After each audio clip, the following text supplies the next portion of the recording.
মনু মিয়া পরিচিত কবরের কারিগর হিসেবে। কারো মৃত্যু সংবাদ আসলেই ঘোড়া নিয়ে ছুটে যান তিনি। এভাবেই বিনা পারিশ্রমিকে কবর খুঁড়ে যাচ্ছেন 50 বছর ধরে। তার দেয়া হিসাবে এ পর্যন্ত তিনি কবর খুঁড়েছেন 3057টি। এই পরোপকারী মানুষটির অনুপস্থিতিতে তার ঘোড়াটি মেরে ফেলে দুর্বৃত্তরা। 14 মে রাজধানীর একটি বেসরকারি হাসপাতালে ভর্তি করা হয় মনু মিয়াকে।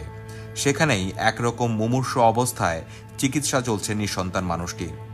বাড়িতে মনু মিয়া ও তার স্ত্রী রহিমা বেগমের অনুপস্থিতিতে অভিভাবক শূন্য হয়ে পড়ে ঘোড়াটি। শুক্রবার সকালে পাশের মিঠামইন উপজেলার হাশিমপুর 36 গ্রামের একটি মাদ্রাসার পাশের পানির মধ্যে ঘোড়াটির মৃতদেহ পড়ে থাকতে দেখেন এলাকাবাসী। ঘোড়াটির বুকে ধারালো অস্ত্রের আঘাত। মনু মিয়ার সংকটকালে এভাবে তার প্রিয় ঘোড়াটিকে মেরে ফেলা হবে সেটা কেউ ভাবতেও পারেননি। মনু মিয়ার প্রতিবেশী জানান, তিনি সারা জীবন নিঃস্বার্থভাবে মানুষের জন্য কাজ করেছেন। তার অনুপস্থিতিতে তার প্রিয় ঘোড়াটিকে এভাবে দুর্বৃত্তরা মেরে ফেলল। এটা খুবই নিন্দনীয় কাজ হয়েছে। এই অপরাধের বিচার হওয়া উচিত।